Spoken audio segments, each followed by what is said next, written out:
Hello everybody and welcome to Prachi education hub. And कैसे हैं आप सभी? आशा करती हूँ कि आप सब बहुत अच्छे होंगे।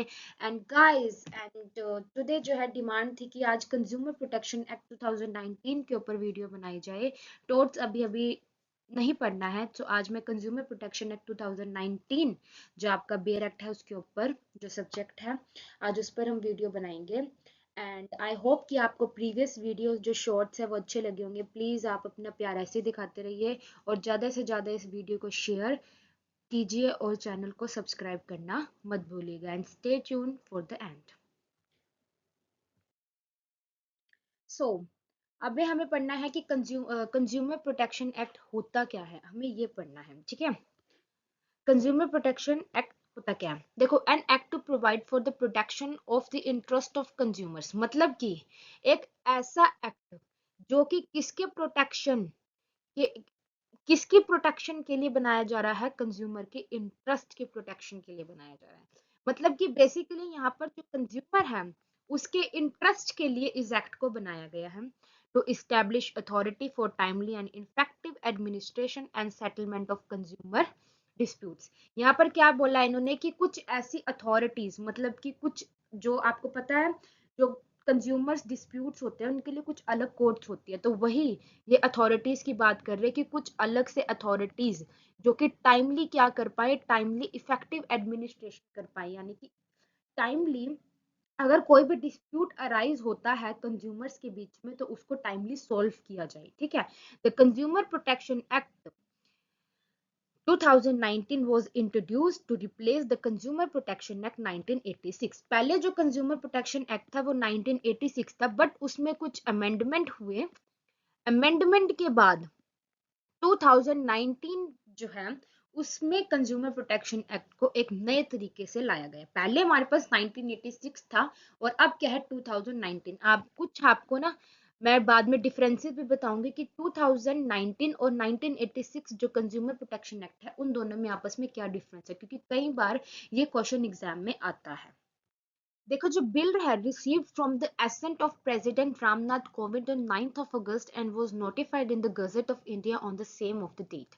यहाँ पर क्या कह रहे हैं कि जो बिल था, इस एक्ट को पास करने का बिल था, ठीक है, उसके लिए हमारे पास किसकी कंसेंट असेंट होनी जरूरी होती है? प्रेसिडेंट की। और उस टाइम पर प्रेसिडेंट कौन थे? Ramnath Kovind. I hope you all know about him.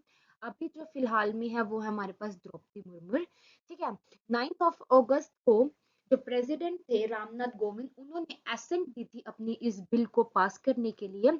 और इसे साथ के साथ गजट ऑफ द इंडिया जो कि एक रूल्स होते हैं जिसमें लॉज के, उसमें ऐड किया गया था। लेकिन ये जो एक्ट है वो कब फोर्स में आया था, कब इसको लागू किया गया था? इसको किया गया था लागू 20 जुलाई 2020। हम इसे 19 क्यों बोलते हैं? क्योंकि उस टाइम इसका सारा स्ट्रक्चर हो चुका था, सिर्फ इसको एनफोर्स करना था। आई होप अब यहाँ पर इन्होंने बोला है कि this act shall only apply to all goods and services, लेकिन यहाँ पर ऑल गुड्स में सिर्फ मूवेबल गुड्स आएंगे, ठीक है। क्योंकि इमूवेबल गुड्स के लिए हमारे पास प्रॉपर्टी एक्ट है, तो वहां पर जो भी लैंड से रिलेटेड प्रॉब्लम्स होती है तो वहां पर होती हैं। यहाँ पर सिर्फ हमारे पास मूवेबल गुड्स आएंगे, जैसे कि पेन हो गया, पेंसिल हो गया, कार होगी, ठीक है, रजिस्टर है, वट एवर जो भी मूवेबल गुड्स के अंदर आती हैं। आई होप कि आपको ये चीज क्लियर हो गई होगी। So move to the next point. अब यहाँ पे इन्होंने बोला कि कंज्यूमर कंज्यूमर कौन होता है? हम कंज्यूमर प्रोटेक्शन एक्ट पढ़ रहे हैं तो सबसे पहले हमें ये पता होना चाहिए कि कंज्यूमर कौन होता है। Consumer means any person who by any good, मतलब कि जो कोई भी सामान को खरीद रहा है for consideration which has been paid और प्रोमिस और पार्टली पेड और पार्टली प्रोमिस। यहाँ पर क्या बोला जा रहा है कि कंज्यूमर वो पर्सन होता है जो कोई सामान खरीदता है, किसके बदले में? या तो पैसे के बदले में, या फिर वो उसको प्रॉमिस करता है कि मैं तुझे इसके पैसे दे दूंगा। Promise does not include a person who obtains such goods for resale or any commercial purpose। यहाँ पर कंज्यूमर का मतलब वो नहीं है जो कि किसी चीज को खरीद रहा है कमर्शियल पर्पस के लिए, क्योंकि अगर कोई कमर्शियल पर्पस के लिए खरीदेगा तो वो आगे रिटेल ही करेगा। तो यहाँ पर रीसेल और कमर्शियल पर्पस को कंज्यूमर में इंक्लूड नहीं किया जाएगा। कंज्यूमर में इंक्लूड वही किया जाएगा पर्सन को जो सिर्फ अपने बेनिफिट के लिए या अपने लिए उस सामान को खरीद रहा है। उसके बाद हायर्स और avail of any service for the consideration which has been paid और पार्टली। अभी मैंने आपको बताया कि जो गुड्स अगर हम कुछ ले रहे हैं, कोई सर्विसेज, सर्विसेज का मतलब जैसे कि हम कोई हेल्थ फैसिलिटी, हेल्थ की सर्विस ले रहे हैं, कोई ट्रांसपोर्टेशन की सर्विस ले रहे हैं, तो ये सर्विस भी किस में आती हैं, जो हम लेते हैं, मतलब जैसे हम एजुकेशन ले रहे हैं या हम कोई हेल्थ फैसिलिटी, हेल्थ सर्विस ले रहे हैं, तो वहां पर हम कौन है, कंज्यूमर, पेशेंट कौन है वहां पर, कंज्यूमर है। तो ये सब हमारे कंज्यूमर में इंक्लूड होता है। ठीक है, अब हम पढ़ते हैं कि सेक्शन 2(9), वो हमने पढ़ा कि सेक्शन 2(7) में कंज्यूमर की डेफिनेशन है, 2(9) में देखना कि कंज्यूमर के पास कौन कौन से राइट्स हैं, अगर उसके साथ कुछ भी गलत होता है तो कंज्यूमर के पास कौन कौन से राइट्स हैं। देखो, the right to be protected against the marketing of goods, products or services which are hazardous to life and property। Consumer के पास राइट है कि वो उन जो भी गुड्स है उनके खिलाफ एक्शन ले सकता है जो कि हमारे हजारदस फॉर लाइफ है। कुछ जैसे कि ऐसी चीजें होती हैं जो हमारी लाइफ के लिए ठीक नहीं होती, कुछ ऐसे गुड्स होते हैं लाइक जैसे कि जो एसिड्स होते हैं, ठीक है, सल्फ्रिक एसिड या कुछ भी एसिड्स होते हैं, ये हमारी हजारदस होते हैं लाइफ के लिए, तो ऐसे गुड्स को खरीदना बैन होना चाहिए। The right to be inform about the quality, quantitative, potency, priority and price of goods, product and services. मतलब कंज्यूमर के पास क्या राइट होता है कि उसको जो भी वो सामान खरीद रहा है उसके बारे में प्रॉपर नॉलेज होनी चाहिए, वो कितने का है, ठीक है, उसकी क्या क्या क्वालिटी है, कितनी क्वांटिटी का है, क्या क्या उसमें प्योरिटीज हैं, क्या क्या इम्प्योरिटीज हैं, कोई भी अनफेयर ट्रेड प्रैक्टिस नहीं होनी चाहिए। मतलब कि कोई भी चीज कंज्यूमर को ये नहीं है कि कुछ कहकर कुछ दे दिया, मतलब सामान तो था 20 रुपए का और उसको बता के 50 रुपए का दे दिया, मतलब कुछ भी नहीं, ऐसा कुछ नहीं होना चाहिए। मतलब अब आप यही देख लो कि जब हम कोई क्लोथ्स लेने जाते हैं तो जो कंज्यूमर है वो उससे अच्छी तरह पूछता है कि ये किस फैब्रिक का कपड़ा है, कितना इसका प्राइस है, कितने दिन तक चलेगा, क्या गारंटी है। तो अब आप खुद एक कंज्यूमर की जगह होके सोचो इस बात को, ठीक है। The right to be assured whenever possible access to variety of goods product, मतलब जो कॉम्पिटिटिव प्राइस नहीं होना चाहिए, ये नहीं है कि आपने प्राइस बहुत हाई किया हुआ है, ठीक है। The right to hear and ensure the consumer interest will consideration at appropriate form, मतलब कि कंसिडरेशन होना जरूरी है।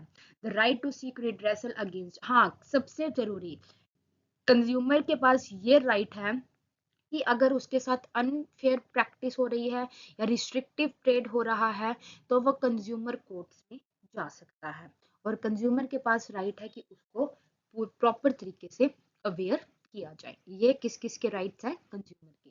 ध्यान रखना कि सेक्शन 2 के सब सेक्शन 9 में कंज्यूमर के राइट्स हैं। ओके, सो अब हमने पढ़ा था ना कि हमें गुड्स एंड सर्विसेज हम यहाँ पे अवेल करते हैं, तो जो वो गुड्स हैं वो कौन से गुड्स हैं, ओनली मूवेबल गुड्स। यहाँ पर क्या, यहाँ पे दोबारा मैं अंडरलाइन कर देती हूँ, मूवेबल गुड्स की बात हो रही है, नॉट इमूवेबल, क्योंकि इमूवेबल गुड्स के लिए हमारे पास प्रॉपर्टी लॉ है। यहाँ पे ओनली मूवेबल गुड्स की बात हो रही है जिसमें हम फूड को भी इंक्लूड करते हैं, क्योंकि फूड में मूवेबल गुड्स होता है, फूड को कहीं भी लेके जा सकती हो, ठीक है। जो कि फूड जो डिफाइन है आपका food safety and standard act. कई बार होता है ना कि हम जो खाना है उसका क्वालिटी अच्छी नहीं होती, ऐसे ऐसे केसेस भी होते हैं, हम फर्दर आगे आगे इसको डिस्कस करेंगे। अभी हम देखते हैं कि सेक्शन 2 का सब सेक्शन 42 क्या कहता है। ये ध्यान रखना कि ये सेक्शन 2 के किस सब सेक्शन में, ये आपको डेफिनेशन याद होनी चाहिए। अब हम देखते हैं कि सेक्शन 2 सब सेक्शन 42 क्या कहता है, सर्विस। सर्विस का means any of the description which is available to potential users and include banking, financing, insurance, transporting, processing, supply of electricity. मैंने वही बताया कि एजुकेशन से रिलेटेड होगी, एंटरटेनमेंट से रिलेटेड होगी, ट्रांसपोर्ट से, हेल्थ से, बैंकिंग से, इंश्योरेंस से, ये हमारी क्या सर्विसेज होती है, ये सारी क्या होती है, हमारी सर्विस के अंदर आती हैं, ठीक है। लेकिन but does not include the rendering of any service free of charge और under a contract of personal service. कोई पर्सनल सर्विस इसके अंदर इंक्लूड नहीं होगी, या आप कोई फ्री ऑफ चार्ज, मतलब कि जैसे कि ये लगा लो गवर्नमेंट कोई आपको फ्री में सर्विस दे रही है, तो आप वहां पे जाके ये नहीं कह सकते कि ये गवर्नमेंट सर्विस अच्छी नहीं दे रही।